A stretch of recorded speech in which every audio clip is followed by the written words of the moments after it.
alunos, tudo bem?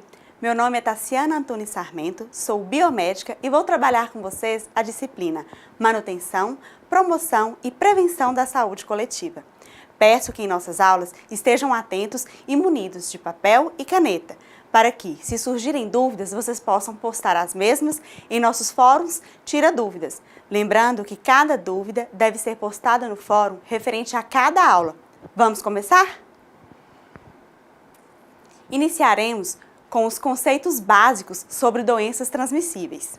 Bem, doença transmissível é qualquer doença causada por um agente infeccioso específico ou seus produtos tóxicos, que se manifesta pela transmissão deste agente ou de seus produtos, de uma pessoa ou animal infectado ou de um reservatório a um hospedeiro susceptível, direto ou indiretamente por meio de um hospedeiro intermediário, de natureza vegetal ou animal, de um vetor ou do meio ambiente inanimado. A expressão doença transmissível pode ser sintetizada como doença cujo agente etiológico é vivo e transmissível. São doenças transmissíveis aquelas em que o organismo parasitante pode migrar do parasitado para o sadio, havendo ou não uma fase intermediária de desenvolvimento no ambiente. A maioria das doenças infecciosas está associada à pobreza e ao subdesenvolvimento, nas economias fracas, dependentes à concasualidade das doenças transmissíveis, especialmente as chamadas doenças tropicais. Está tão fortemente vinculada à miséria que, como suporte para as medidas de controle dessas doenças, pode-se-á propor a remoção da miséria e seu cortejo, falta de acesso à terra, à escola, à água, etc. Medidas de caráter permanente para suprir essa falta sairiam mais baratas em longo prazo e trariam controle definitivo de várias dessas enfermidades: febre tifoide, cólera, tracoma, doença de Chagas, leishmaniose, peste, esquistossomose e outras verminoses. As doenças infecciosas podem assumir várias formas. Uma doença manifesta é aquela que apresenta todas as características clínicas que lhe são típicas. Em contraposição, na infecção inaparente, o indivíduo não apresenta sinais ou sintomas clínicos manifestos. Fala-se, usualmente, em uma forma subclínica ou assintomática da doença. Essa forma de infecção tem uma importância grande em epidemiologia, dado o fato de que as pessoas podem transmitir o agente aos susceptíveis com a mesma intensidade encontrada na doença manifesta, porém de uma forma encoberta. Na meningite meningocócica, por exemplo, o número de infecções inaparentes é muito superior ao da doença manifesta. Uma doença sob forma latente representa um período de equilíbrio durante o qual não existem sinais clínicos manifestos da doença e o doente ainda não constitui fonte de contágio. São exemplos algumas fases da tuberculose ou sífilis. Na forma abortiva ou frusta, acontece que nem todos os sinais clínicos da doença emergirão acima do horizonte clínico. O modo fulminante da doença é o que ocorre de forma excepcionalmente grave, com um coeficiente de letalidade elevado. As septicemias são um bom exemplo dessa categoria. Doença transmissível. Definição: qualquer doença causada por um agente infeccioso ou seus produtos tóxicos, ou pelos produtos tóxicos de outros agentes biológicos, produzida pela transmissão desse agente ou seus produtos, desde uma pessoa ou animal infectado a um reservatório a um hospedeiro susceptível. Qualquer doença causada por um agente infeccioso ou parasitário específico ou por seus produtos tóxicos, ou pelos produtos tóxicos de outros agentes biológicos. Manifesta-se pela transmissão desse agente ou seus produtos de uma pessoa ou animal infectado ou de um reservatório a um hóspede susceptível. Pode transmitir-se de forma direta ou indireta, por meio de um hospedeiro intermediário de natureza vegetal ou animal, ou de um vetor ou do ambiente. Classificação dos agentes etiológicos, biológicos, bactérias, vírus, genéticos, translocação de cromossomos, químicos, nutrientes, drogas, gases, fumo, álcool, físicos, radiação, atrito e impacto de veículos automotores, e psíquicos ou psicossociais, estresse do desemprego e da migração. Agente etiológico é o agente causador ou responsável por uma doença. Pode ser vírus, bactéria, fungo, protozoário ou euminto. É sinônimo de patógeno. Agente infeccioso são micro-organismos ou parasitas capazes de produzir uma infecção ou uma doença infecciosa. Micro-organismos, vírus, rictésias, bactérias, fungos, protozoários ou parasitas, eumintas e outros capazes de produzir uma infecção ou uma doença infecciosa. Produtos tóxicos, todo produto que contém uma substância química capaz de causar dano ao sistema biológico, alterando uma função fisiológica e ou levando ao sistema à falência e morte. Agentes biológicos são micro-organismos, incluindo os geneticamente modificados, culturas de células e os endoparasitas humanos, susceptíveis de provocar infecções, alergias ou intoxicações.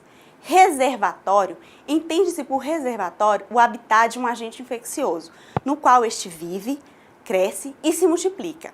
Aceita-se que a característica que distingue o reservatório da fonte de infecção diz respeito ao fato de o reservatório ser indispensável para a perpetuação do agente, ao passo que a fonte de infecção é a responsável eventual pela transmissão. Podem comportar-se como reservatório ou fonte de infecção o homem, os animais e o ambiente. O reservatório humano, boa parte das doenças infecciosas tem o homem como reservatório. Entre as doenças de transmissão pessoa a pessoa, incluem-se o sarampo e as doenças sexualmente transmissíveis, a cachumba, a infecção meningocócica e a maioria das doenças respiratórias. Existem dois tipos de reservatório humano: pessoas com doença clinicamente discernível e portadores. Portador é o indivíduo que não apresenta sintomas clinicamente reconhecíveis de uma determinada doença transmissível ao ser examinado, mas que está albergando e eliminando o agente etiológico. Os portadores podem se apresentar na comunidade de diferentes formas, entre elas o portador ativo convalescente, que é o indivíduo que se comporta como portador durante e após a convalescência de uma doença infecciosa. É comum esse tipo de portador entre pessoas acometidas pela febre tifoide e difteria, por exemplo. Portador ativo crônico é o indivíduo que continua a albergar o agente etiológico muito tempo após a convalescência da doença. O momento em que o portador ativo convalescente passa a crônico é estabelecido arbitrariamente para cada doença. No caso da febre tifoide, por exemplo, o portador é considerado como ativo crônico quando alberga Salmonella typhi por mais de um ano após ter estado doente. Portador ativo incubado ou precoce é o indivíduo que se comporta como portador durante o período de uma incubação de uma doença. E o portador passivo é o indivíduo que nunca apresentou sintomas de determinada doença transmissível, não os está apresentando e não os apresentará no futuro. Somente pode ser descoberto por meio de exames adequados de laboratório. Em termos práticos, os portadores, independentemente da sua posição na classificação acima, podem comportar-se de forma eficiente ou não, ou seja, participando ou não da cadeia do processo infeccioso, o que nos permite classificá-los ainda em portador eficiente, que é aquele que elimina o agente etiológico para o meio exterior ou para o organismo de um vetor hematófago, ou que possibilita a infecção de novos hospedeiros. Essa eliminação pode se fazer de maneira contínua e intermitente. O portador ineficiente é aquele que não elimina o agente etiológico para o meio exterior, não representando, portanto, um perigo para a comunidade no sentido de disseminar o micro-organismo. Em saúde pública, tem maior importância os portadores do que os casos clínicos, porque muito frequentemente a infecção passa despercebida nos primeiros. Os que apresentam realmente importância são os portadores eficientes, de modo que na prática o termo portador se refere quase sempre aos portadores eficientes. Hospedeiro é o eco que abriga ou nutre outro organismo, parasita ou não, disse organismo. Vetor é um agente de disseminação de doenças infecto-contagiosas. Vetor biológico é aquele no qual, obrigatoriamente, se passa uma fase do desenvolvimento de determinado agente etiológico. Uma vez eliminado, o vetor biológico desaparece a doença que ele transmite. Por exemplo, os vetores anofelíneos que transmitem a malária. Vetor mecânico é aquele que constitui somente uma das modalidades da transmissão de um agente etiológico. Sua eliminação retira apenas um dos componentes da transmissão da doença. São exemplos as moscas, as que podem transmitir agentes eliminados pelas fezes à medida que o transportam em suas patas ou asas após pousarem em uma matéria fecal. Período de transmissão. É o período durante o qual o agente infeccioso pode ser transferido de uma pessoa infectada para outra. Patogenicidade é a qualidade que tem o agente infeccioso de, uma vez instalado no organismo do homem, produzir sintomas em maior ou menor proporção, dentre os hospedeiros infectados. Veículo de transmissão é um ser animado ou inanimado que transporta um agente etiológico. Não são considerados como veículos as secreções e excreções da fonte de infecção, que são, na realidade, um substrato no qual os micro-organismos são eliminados. Principais indicadores de saúde socioeconômicos e epidemiológicos. Indicador é um termo amplo e abrangente para as medidas em epidemiologia. São construídos a partir de observações, principalmente quantitativas. A utilização de indicadores de saúde, como todas as medidas em epidemiologia, pressupõe sua comparação no tempo e no espaço. São atributos de um indicador integridade ou completitude, dados completos para todos os eventos, consistência interna, valores coerentes e não contraditórios ou conflitantes. Mensurabilidade, que é basear-se em dados disponíveis ou fáceis de conseguir. Relevância, responder às prioridades de saúde e custo. Efetividade, os resultados justificam o investimento de tempo e recursos. O grau de excelência de um indicador deve ser definido por sua validade, que é a capacidade de medir o que se pretende, precisão da medida, confiabilidade e reproduzir os mesmos resultados quando aplicado em condições similares. A validade de um indicador é expressa por sua sensibilidade, que é a capacidade de detectar o fenômeno analisado, e sua especificidade, que é a capacidade de detectar somente o fenômeno analisado. Os conceitos básicos. A disponibilidade de informação apoiada em dados válidos e confiáveis é a condição essencial para a análise objetiva da situação sanitária, assim como para a tomada de decisões baseadas em evidências e para a programação de ações de saúde. A busca de medidas do estado de saúde da população é uma atividade central em saúde pública, iniciada com o registro sistemático de dados de mortalidade e sobrevivência. Com os avanços no controle das doenças infecciosas e a melhor compreensão do conceito de saúde e seus determinantes sociais, passou-se a analisar outras dimensões do estado de saúde, medidas por dados de morbidade, incapacidade, acesso a serviços, qualidade de atenção, condições de vida e fatores ambientais, entre outros. Os indicadores de saúde foram desenvolvidos para facilitar a quantificação e a avaliação das informações produzidas com tal finalidade. Em termos gerais, os indicadores são medidas síntese que contêm informações relevantes sobre determinados atributos e dimensões do estado de saúde, bem como do desempenho do sistema de saúde, vistos em conjunto. Devem refletir a situação sanitária de uma população e servir para a vigilância das condições de saúde. A construção de um indicador é o processo cuja complexidade pode variar desde a simples contagem direta de casos de determinada doença até o cálculo das proporções, razões, taxas ou índices mais sofisticados, como a esperança de vida ao nascer.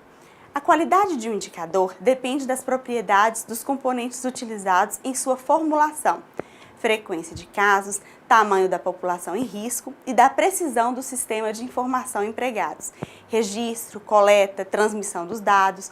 O grau de excelência de um indicador deve ser definido por sua validade, capacidade de medir o que se pretende e confiabilidade, reproduzir os mesmos resultados quando aplicado em condições similares. Em geral, a validade de um indicador é determinada por sua sensibilidade ou capacidade de detectar o fenômeno analisado, ou especificidade ou capacidade de detectar somente o fenômeno analisado. Outros atributos de um indicador são mensurabilidade, basear-se em dados disponíveis ou fáceis de conseguir, relevância, responder a prioridades de saúde e custo-efetividade. Os resultados justificam o investimento de tempo e recursos. Espera-se que os indicadores possam ser analisados e interpretados com facilidade e que sejam compreensíveis pelos usuários da informação, especialmente gerentes, gestores e os que atuam no controle social do sistema de saúde. Para um conjunto de indicadores, são atributos de qualidade importantes a integridade ou completude, dados completos e consistência interna, valores coerentes e não contraditórios. A qualidade e a comparabilidade dos indicadores de saúde dependem da aplicação sistemática de definições operacionais e de procedimentos padronizados de medição e cálculo. A seleção do conjunto básico de indicadores e de seus níveis de desagregação deve ajustar-se à disponibilidade de sistemas de informação, fontes de dados, recursos, prioridades e necessidades específicas em cada região. A manutenção desse conjunto de indicadores deve depender de instrumentos e métodos simples para facilitar a sua extração regular dos sistemas de informação.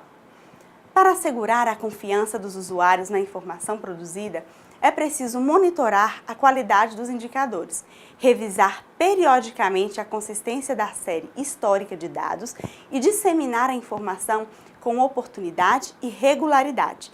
Se gerados de forma regular e manejados em um sistema dinâmico, os indicadores são instrumentos valiosos para a gestão e avaliação da situação de saúde em todos os níveis. Um conjunto de indicadores se destina a produzir evidências sobre a situação sanitária e suas tendências, como base empírica para identificar grupos humanos com maiores necessidades de saúde, estratificar o risco epidemiológico e identificar áreas críticas. Constitui, assim, insumo para o estabelecimento de políticas e prioridades melhor ajustadas às necessidades da população, além de prover matéria-prima essencial para a análise. A disponibilidade de um conjunto básico de indicadores tende a facilitar o monitoramento de objetivos e metas em saúde, estimular o fortalecimento da capacidade analítica das equipes e promover o desenvolvimento de sistemas de informação intercomunicados. É importante quantificar a doença em uma população, pois favorece o estudo da dinâmica da doença, presença ou ausência, onde o agente está e para onde ele prefere ir, informa sobre possíveis origens e causas, informa sobre o estado de saúde da população, determina e direciona medidas de combate e permite estimar o impacto econômico.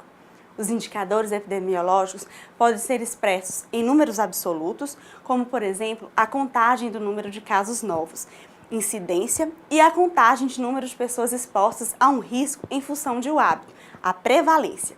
Anos potenciais de vida perdidos, esperança de vida ao nascer, dimensionam demandas de insumos, de recursos terapêuticos ou profiláticos. Devem ser usados com cautela e quando se fizer comparações entre populações diferentes. E números relativos, que são índices, proporções, taxas, razões. Existem alguns critérios para a seleção de indicadores de saúde.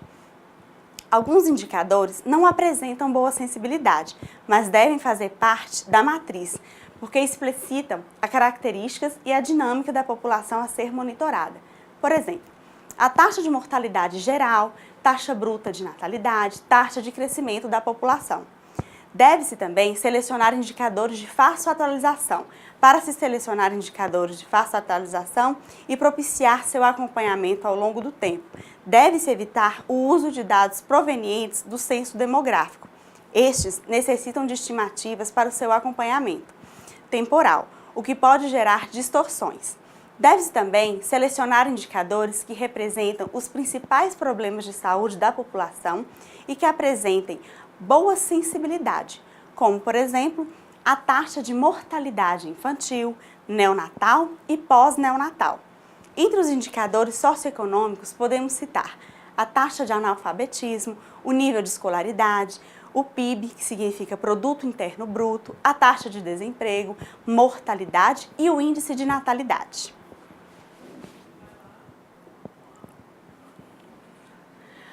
A RIPSA foi formalizada em 1996 pela Portaria Ministerial. Tem como propósito promover a disponibilidade adequada e oportuna de dados básicos, indicadores e análises sobre as condições de saúde e suas tendências, visando aperfeiçoar a capacidade de formulação, gestão e avaliação de políticas e ações públicas pertinentes. Ilustra alguns dos determinantes sociais da saúde. A influência do meio ambiente no processo de saúde e doença. Conceito de saúde. Na prática clínica, é a ausência de doença. Segundo o dicionário Aurélio, é o estado do indivíduo cujas funções orgânicas, físicas e mentais estejam em situação normal. Já a Organização Mundial de Saúde classifica como completo estado de bem-estar físico, mental e social. O conceito de doença é um sinal da alteração do equilíbrio homem-meio ambiente, estatisticamente relevante e precocemente calculável, produzida pelas transformações produtivas, territoriais, demográficas e culturais.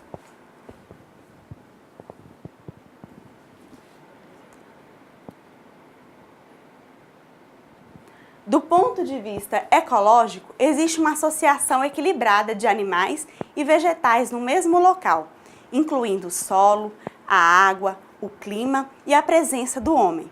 Um desequilíbrio ou a consequência deste desequilíbrio pode resultar no estabelecimento de uma doença.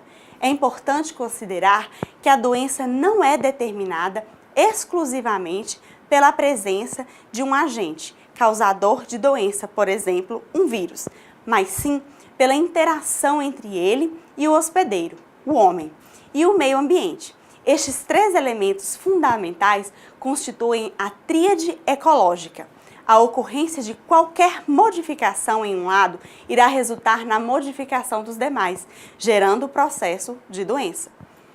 A saúde e o meio ambiente são categorias sociais constituídas no jogo das relações sociais, compreendendo a natureza e a vida. A relação entre o meio ambiente e a saúde incorpora todos os elementos e fatores que afetam a saúde, desde a exposição de fatores específicos, como substâncias químicas, elementos biológicos ou situações que interferem no estado psicológico do indivíduo. A Organização Mundial da Saúde define saúde ambiental como as consequências na saúde da interação entre a população humana e o meio ambiente físico-natural, e o transformado pelo homem e o social. Todavia, é preciso explicitar mais essa área de estudos que tem a relação entre saúde e o meio ambiente como objeto principal. Hoje, com os grandes tormentos da população, da violência e da pobreza, as cidades deixaram de assegurar uma boa qualidade de vida e tornaram-se ambientes insalubres. Desde Hipócrates, em sua famosa obra Ares, Águas e Lugares, destacava-se no campo que se pretendia ciência da medicina, o papel crucial do meio ambiente na gênese. Determinação e evolução das doenças. Embora nas condições históricas deste período, o meio ambiente fosse considerado como um elemento a ser passivelmente aceito e sobre o qual não exercia nenhum domínio. O planeta passou a experimentar, ainda que diferencialmente, mudanças ambientais enormes. A industrialização e os avanços tecnológicos fizeram aumentar vertiginosamente a quantidade e a variedade de contaminantes químicos eliminados no meio ambiente. Concomitantemente, o processo de urbanização mundial sem precedentes vem tendo vastas implicações para o bem-estar geral das pessoas e para a qualidade do meio ambiente. Assim, tratar da questão relativa ao meio ambiente assume uma relevância fundamental na atualidade, principalmente para os profissionais de saúde e, dentre eles, os que integram a força de trabalho da enfermagem, pois a vida saudável depende intrinsecamente de um planeta saudável. Assim, coloca-se a necessidade de que os profissionais da área de saúde compreendam a determinação dos processos de deteriorização ambiental, buscando com isso, através de práticas emancipatórias, envolver os usuários dos serviços de saúde, assim como os alunos de graduação, num movimento comum de abrangência mundial de conservação da natureza, buscando educar a população no sentido de possibilitar um futuro. A influência do meio ambiente sobre as condições de saúde das pessoas é uma preocupação antiga do ser humano. O ambiente se constitui em um espaço de construção e desenvolvimento da saúde, sendo determinante para a mesma. Estão ocorrendo riscos potenciais e agravos crescentes à saúde e à integridade individual ou coletiva, que têm produzido consequências destruidoras no conjunto das populações. Grande parte desse problema é a consequência direta de ações humanas sobre o meio, como o desenvolvimento industrial, a falta de resolução dos problemas de fome e destruição, o crescimento das desigualdades sociais, as condições de vida das populações urbanas e rurais, as novas tecnologias, a bioengenharização dos alimentos e dos medicamentos, a resistência aos antibióticos, entre outras, relacionando o meio ambiente em geral com o processo de saúde e doença, enfatizando habitação, biodiversidade, sanitarismo e saúde pública. A preocupação com o meio ambiente é recente e os estudos relacionados com a saúde também. Faz-se necessário, então, a articulação das políticas públicas de habitação, saúde, meio ambiente e infraestrutura urbana, implicando na formação de alianças intersetoriais em uma visão integradora e multidisciplinar com as políticas de saúde pública e de preservação ambiental. Investigação epidemiológica. A epidemiologia surgiu a partir da consolidação de um tripé de elementos conceituais, metodológicos e ideológicos: a clínica, a estatística e a medicina social.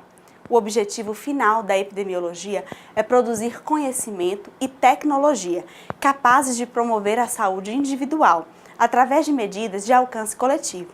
Portanto, a epidemiologia mantém seu caráter essencialmente coletivo e social, assim como vem ampliando seu importante papel na consolidação de um saber científico sobre a saúde humana, fornecendo subsídios para o planejamento e a organização das ações de saúde e para a avaliação de programas, atividades e procedimentos preventivos e terapêuticos, como decidiu Rocquayrol em 2003. Ele definiu epidemiologia como a ciência que estuda o processo saúde-doença, analisando a distribuição populacional e os fatores determinantes das doenças, danos à saúde e eventos associados à saúde coletiva, propondo medidas específicas de prevenção, controle ou erradicação de doenças e fornecendo indicadores que sirvam de suporte ao planejamento, administração e avaliação das ações da saúde. A investigação epidemiológica tem como objetivo confirmar o diagnóstico, seguir a cadeia epidemiológica, identificar os contatos, proteger os susceptíveis e bloquear a transmissão. A investigação permite determinar a fonte da infecção, as vias de transmissão, os contatos, os demais casos, as medidas de controle apropriadas, os fatores de risco e deixar os ensinamentos para situações futuras. Convém ressaltar que, devido ao seu caráter eminentemente observacional, a moderna epidemiologia estrutura-se em torno de um conceito fundamental, denominado risco. Portanto, risco pode ser definido como a probabilidade dos membros de uma determinada população desenvolver uma dada doença ou evento relacionado à saúde em um período de tempo. Em outras palavras, o risco é o correspondente epidemiológico de um conceito matemático de probabilidade e se operacionaliza quantitativamente sob forma de uma proporção, levando em conta 3 dimensões: ocorrência de doença, denominador de base populacional e tempo. Operacionalmente, as medidas típicas do risco são chamadas de incidência e prevalência, sendo incidência a proporção de casos novos de uma dada patologia em uma população delimitada durante um período determinado de tempo. Já a prevalência é a proporção de casos novos e antigos de certa doença em uma população delimitada em um tempo determinado. Cumpre destacar que a prevalência é uma medida de risco de grande utilidade para os estudos epidemiológicos, relacionados com a inspeção do trabalho na área de segurança e saúde no trabalho, por exemplo. Por outro lado, para o estudo de determinantes de doença e subsequente preposição de ações preventivas, outro conceito torna-se mais útil: o fator de risco. Um fator de risco pode ser definido como um atributo de um grupo que apresenta maior incidência de uma dada patologia, em comparação com outros grupos populacionais, definidos pela ausência ou menor dosagem de tal característica. A partir do conhecimento e do domínio desses conceitos básicos, a investigação epidemiológica deve seguir um roteiro básico: a construção da questão e formulação das hipóteses de pesquisa, a definição de estratégia de investigação, a seleção das técnicas de produção de dados, o trabalho de campo e a sistematização e análise dos dados coletados. A formulação da hipótese resulta, inicialmente, da construção de um quadro teórico baseado em um estudo cuidadoso da literatura científica específica sobre um dado assunto. Sua formulação, propriamente dita, deverá ser feita em termos probabilísticos, de modo a antecipadamente indicar com precisão e objetividade a natureza das medidas e a direção das associações em estudo. Em relação à definição da estratégia de investigação, o instrumental da epidemiologia engloba 4 estratégias básicas de pesquisa: estudos ecológicos, estudos do caso controle, estudos de coorte e estudos seccionais ou de prevalência.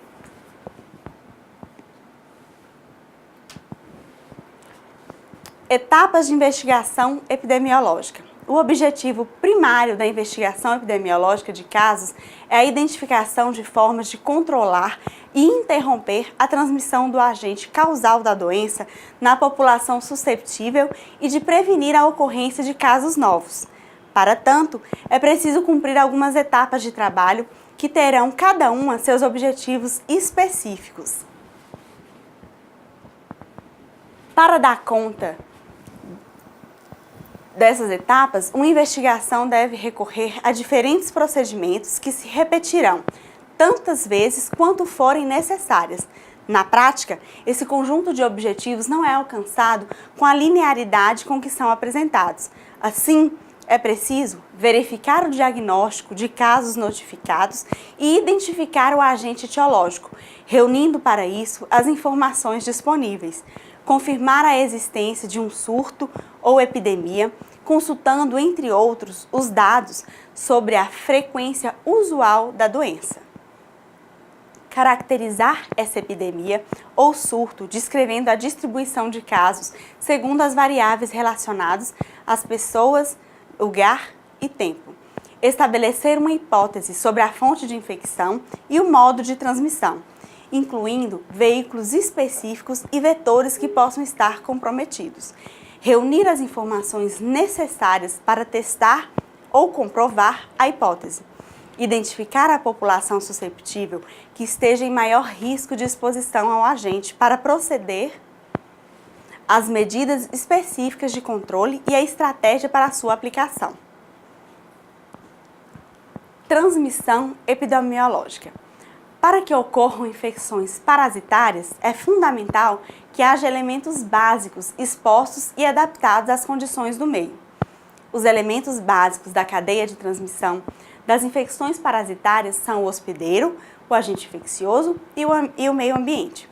No entanto, em muitos casos, temos a presença de vetores, insetos que transportam os agentes infecciosos de um hospedeiro parasitado a outro até então sadio, ou seja, não infectado. Como podemos citar nos casos da febre amarela, da leishmaniose e outras doenças. São elementos básicos da cadeia de transmissão. O hospedeiro. Em uma cadeia de transmissão, o hospedeiro pode ser o homem ou o animal, sempre exposto ao parasito ou ao vetor transmissor. Na relação parasito-hospedeiro, esse pode comportar-se como um portador que não apresenta sintomas, ou como um indivíduo que apresente sintomas, sendo que os dois são capazes de transmitir a doença. O hospedeiro pode ser chamado de intermediário, quando os parasitas nele existentes se reproduzem de forma assexuada, ou ainda podem ser considerados como definitivo, quando os parasitas alojados nele se reproduzem de modo sexuado. Agente infeccioso é um ser vivo capaz de reconhecer seu hospedeiro, penetrar, desenvolver-se, multiplicar-se neste ser vivo e mais tarde sair para alcançar novos hospedeiros. Meio ambiente é o espaço constituído pelos fatores físicos, químicos e biológicos, cujo intermédio são influenciados o parasito e o hospedeiro. Vírus são considerados partículas ou fragmentos celulares capazes de se cristalizar até alcançar um novo hospedeiro. Por serem tão pequenos, só podem ser vistos com o auxílio de microscópios eletrônicos. São formados apenas pelo material genético, que pode ser o DNA ou RNA, e uma membrana proteica. Não dispõem de metabolismo próprio e são incapazes de se reproduzir fora de uma célula. Podem causar doenças no homem, animais e plantas. As bactérias são micro-organismos muito pequenos, porém maiores que os vírus, mais visíveis somente ao microscópio. Apresentam formas variadas e pertencem ao reino Monera, sendo considerados como seres unicelulares, ou seja, procariontes. Ao controle relativo das doenças transmissíveis, seguiu o aumento da morbidade e mortalidade por doenças não transmissíveis, na sua maioria crônicas. Nos países industrializados, isto ocasionou uma mudança importante no perfil de mortalidade nos últimos 100 anos. Atualmente, as causas mais importantes de morte são as doenças cardiovasculares e neoplasias malignas, enquanto que as doenças transmissíveis, como a pneumonia ou influenza, são responsáveis por uma reduzida proporção de óbitos. Os países não industrializados apresentam diferente evolução. Neles, persistem as doenças transmissíveis e a desnutrição como causa de morbidade e mortalidade, observando-se simultaneamente um importante aumento na mortalidade por doenças não transmissíveis. Essas mudanças de perfil tiveram efeito sobre a forma de resposta dos serviços de saúde. O termo epidemia aplica-se agora a uma frequência pouco comum de qualquer dano à saúde ou doença, transmissível ou não. Foram desenvolvidos novos métodos para o estudo de doenças crônicas, pois as técnicas para o estudo e investigação de doenças transmissíveis, que costumam ter períodos de latência muito mais curtos, não são totalmente aplicáveis a doenças crônicas. Por exemplo, para pesquisar um surto de gastroenterite infecciosa, a fonte de infecção é procurada nos dias prévios à ocorrência da doença. No caso das doenças crônicas, a exposição costuma ocorrer 10 a 20 anos antes. Por outro lado, a magnitude dos efeitos da exposição, no caso das crônicas, costuma ser pequena e moderada. A caracterização epidemiológica das doenças permite conhecer sua natureza e comportamento e decidir o tipo de resposta necessária para o seu controle. Um fato relevante em tempos recentes é o aparecimento de doenças transmissíveis novas e desconhecidas e o ressurgimento de outras que já estavam ou que se acreditava que estavam controladas. Essas doenças transmissíveis são chamadas emergentes e reemergentes. Muitos fatores ou interações de fatores podem contribuir para a emergência de uma doença transmissível. As novas doenças transmissíveis emergentes podem ocorrer por mudanças ou evolução dos organismos existentes. As doenças conhecidas podem propagar-se a novas áreas que estão experimentando mudanças ecológicas. Por exemplo, desmatamento, reflorestamento que aumenta a exposição humana aos insetos, animais ou fontes ambientais que albergam agentes infecciosos novos ou não usuais. Tempo, lugar e pessoa, como foi definida, a epidemiologia estuda a frequência, a distribuição e os determinantes dos eventos de saúde nas populações humanas. Os princípios para o estudo da distribuição dos eventos de saúde se referem ao uso de 3 variáveis clássicas da epidemiologia: o tempo, lugar e pessoa, quando, onde e quem. São as 3 perguntas básicas que o epidemiologista tem que se fazer sistematicamente para poder organizar as características e comportamentos das doenças e outros eventos de saúde em função das dimensões temporal, espacial e populacional que orientam o enfoque epidemiológico. Quanto ao tempo, as doenças infecciosas costumam ser agudas e em algumas, como a influenza, têm a sazonalidade, ou seja, um padrão regular de variação entre as estações do ano, o que permite antecipar sua ocorrência e adotar medidas preventivas. A identificação dos eventos que ocorrem antes e depois de um aumento na taxa de doença permite identificar fatores de risco. Também é conveniente registrar as ocorrências de doenças através de vários anos para descrever e predizer seus ciclos, como um padrão regular de variação em períodos maiores de um ano, assim como a sua tendência secular, seu padrão de variação ou comportamento no tempo.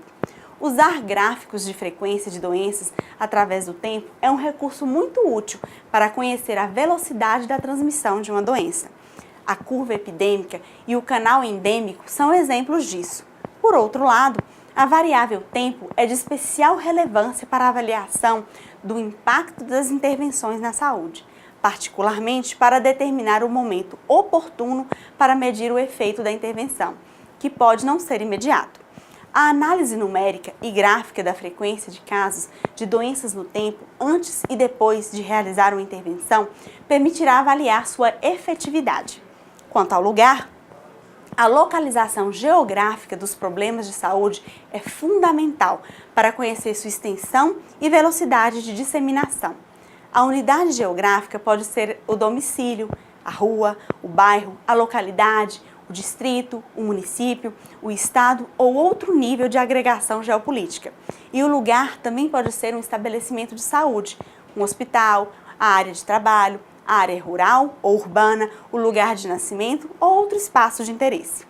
A análise do lugar, quanto às suas características físicas e biológicas, permitem gerar hipóteses sobre possíveis fatores de risco e de transmissão.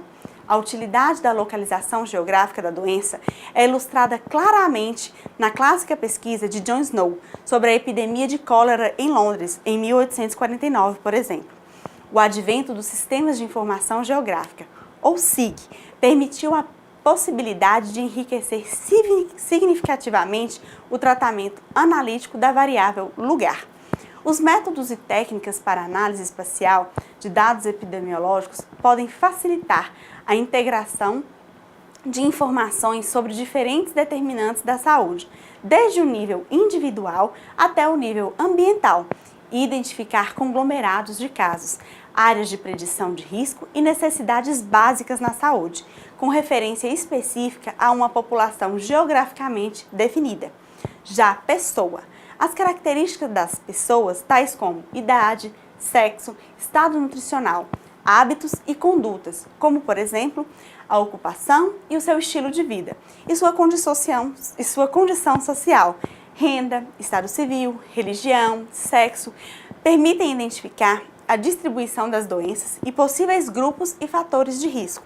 A variação da ocorrência de doenças, de acordo com as características das pessoas, pode ser devida à diferença no nível de exposição de cada pessoa a certos fatores de risco, a susceptibilidade aos mesmos ou a uma combinação de ambos. A cadeia de transmissão. Particularmente no caso de doenças transmissíveis, é necessário que ocorra uma sucessão de eventos, a qual constitui a cadeia epidemiológica.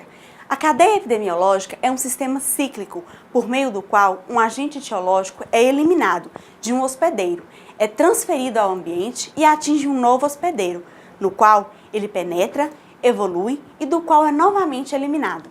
O conhecimento da cadeia epidemiológica é de fundamental importância para que se possa saber onde e como atuar, de forma a interrompê-la e impedir que a doença persista. A cadeia epidemiológica é composta por fonte de infecção, via de eliminação, meio de transmissão, porta de entrada. A fonte de infecção é um organismo vertebrado, no qual o agente infectante pode se desenvolver ou se multiplicar e do qual pode ganhar acesso ao exterior. Alguns autores mencionam como fonte de infecção elementos inertes, tais como leite, água, solo, entre outros. Tal conceito talvez possa até ser correto no caso de bactérias, fungos e parasitas, desde que aqueles elementos forneçam as condições necessárias para o seu desenvolvimento. Já o vírus, por serem parasitas obrigatórios, requerem uma célula viva para sua replicação. Portanto, os elementos inertes servem puramente como veículo mecânico, transmitindo o vírus de uma fonte de infecção a um hospedeiro susceptível. De qualquer maneira, para facilitar a conceituação, serão considerados como fonte de infecção apenas os vertebrados. 3 elementos podem atuar como fonte de infecção: o doente, o portador e o reservatório.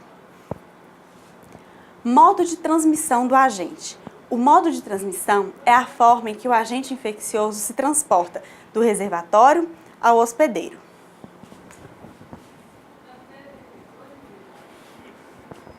Os principais mecanismos são os seguintes.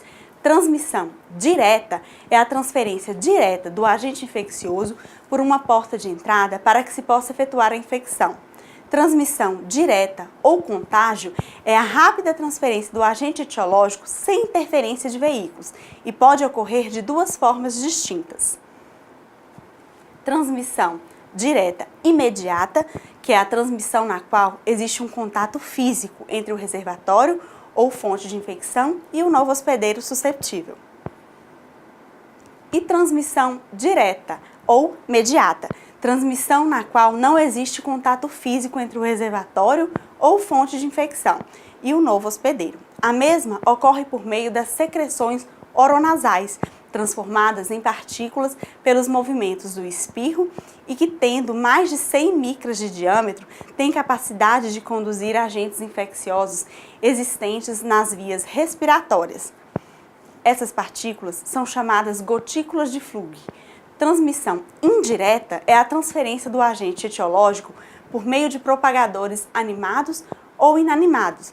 A fim de que a transmissão indireta possa ocorrer, torna-se essencial que os agentes sejam capazes de sobreviver fora do organismo durante um certo tempo e que existam propagadores que transportem os micro-organismos ou parasitas de um lugar a outro, mediante veículos de transmissão ou fomites, através de objetos ou materiais contaminados, tais como brinquedos, lenços, instrumentos cirúrgicos, água, alimentos, leites, produtos biológicos, incluindo soro e plasma. O agente pode ou não ter se multiplicado ou desenvolvido no veículo antes de ser transmitido. Por meio de um vetor. Vetor é um inseto ou qualquer portador vivo que transporta um agente infeccioso, desde um indivíduo ou seus excrementos até um indivíduo suscetível, sua comida ou seu ambiente imediato. O agente pode não se desenvolver, propagar ou multiplicar dentro do vetor. Fômite pode ser entendido como qualquer objeto inanimado ou substância capaz de absorver, reter e transportar organismos contagiantes ou infecciosos, de germes a parasitas, de um indivíduo a outro. Vetor mecânico é o simples traslado mecânico do agente infeccioso por meio de um inseto terrestre ou voador, seja por contaminação de suas patas ou tromba ou pela passagem em seu trato intestinal, sem multiplicação ou desenvolvimento cíclico do micro-organismo. Biológico. O agente necessariamente deve se propagar ou se multiplicar e desenvolver ciclicamente ou ambos, chamado ciclopropagação, no artrópode vetor, antes que possam transmitir a forma infectante ao ser humano. O artrópode torna-se infectante somente depois que o agente passa por um período de incubação, depois da infecção. O agente infeccioso pode transmitir em forma vertical às gerações sucessivas do vetor, bem como aos estágios sucessivos do ciclo biológico do vetor, com a passagem da crisálida à fase adulta.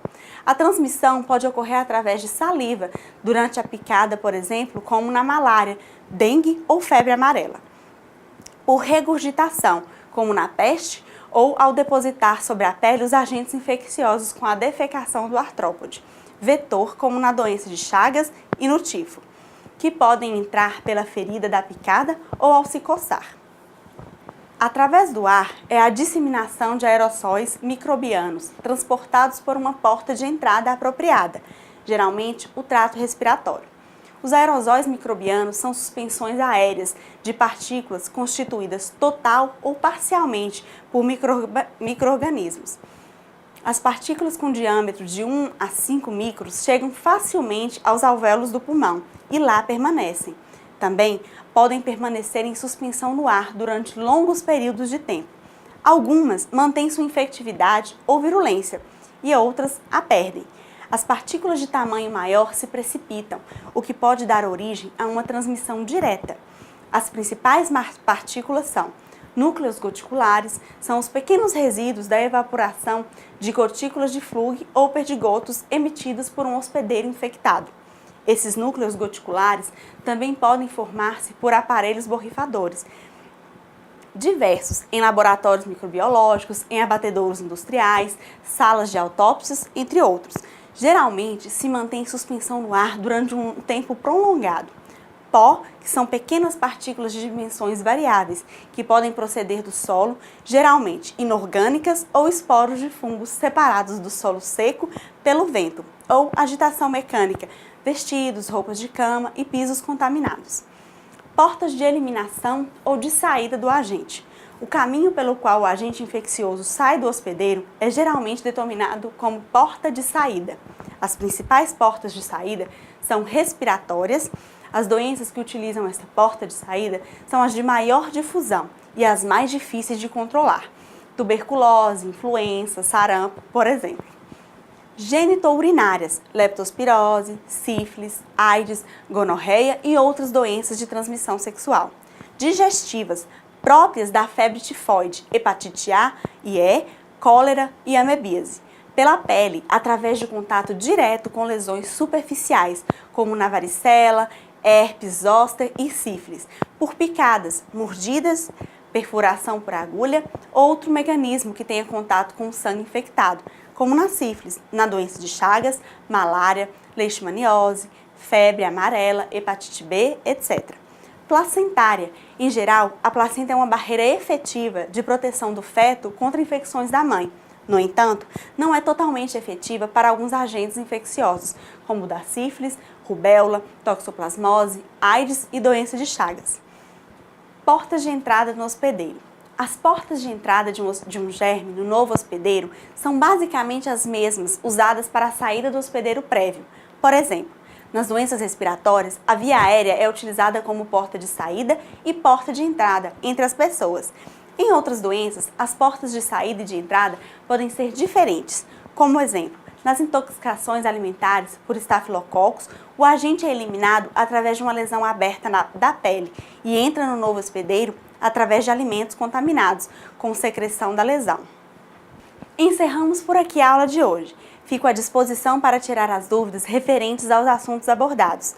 Lembrem-se de ler o material sugerido e resolver as atividades propostas. Bons estudos! Obrigada!